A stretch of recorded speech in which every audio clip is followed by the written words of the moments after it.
Última parte, hablemos de los regímenes dentro de lo que es el matrimonio civil.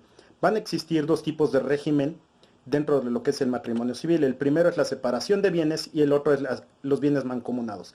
¿Qué características va a tener cada uno de estos? La separación de bienes es yo aporto mis bienes al patrimonio, pero siguen siendo totalmente míos o siguen siendo de mi esposa en el caso contrario. Es decir, no pretendemos compartirlos, sino directamente cada uno llega con lo que tiene y al término del matrimonio, en caso de divorcio, cada uno recupera sus bienes.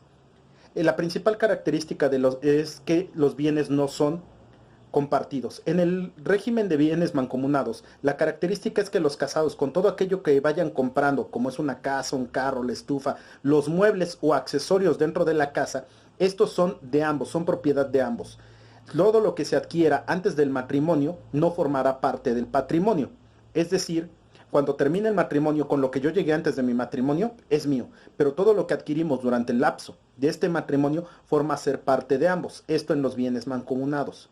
En caso de la separación, normalmente los bienes se van a dividir al 50-50.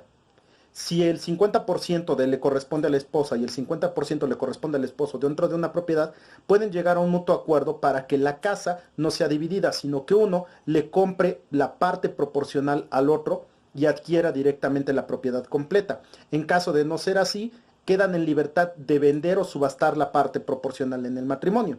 Ahora, también tenemos obligaciones porque la mejora de estos bienes es adquirir una mejor calidad de vida. En el dado caso que existan préstamos o un crédito dentro del matrimonio al momento del divorcio, la deuda se divide entre ambos en bienes mancomunados. En bienes separados, la deuda es propiedad de quien la adquirió. Es decir, tendríamos que hacer la división equitativa en los bienes mancomunados de las deudas igualmente, no solo de los bienes, sino también de las deudas. Muchas de las personas llegan a desconocer las deudas por el divorcio. No, es que lo contrató mi esposo y ya no es problema mío. Actualmente la legislación implica que si hay una deuda, por ejemplo, se adquirió la propiedad por medio de Infonavit, de una hipotecaria o de un banco, y la deuda está a nombre de los dos, la deuda sigue siendo de los dos y la deuda será dividida 50-50 del total al momento del divorcio. No de la deuda total, sino de la deuda al momento del divorcio.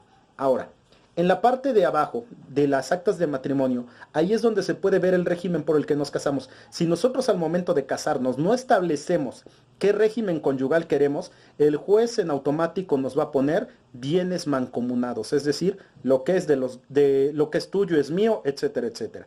Así es que hay que tener mucho cuidado con esto, porque al momento de la disolución matrimonial o del vínculo matrimonial derivado del divorcio, las propiedades pasan, si son de los dos, se dividen 50-50. Repito, si yo no elijo el vínculo matrimonial bajo el que me voy a casar, es decir, el régimen sobre el que me voy a casar, el juez por obligación en automático me va a poner bienes mancomunados. Hay que tener mucho cuidado con esto. En el matrimonio civil, cuando lleguemos al tema de divorcio, va a tomar mucha importancia esto del régimen matrimonial. Si yo me caso por régimen de separación de bienes, el divorcio se puede tramitar en un máximo de 3 meses.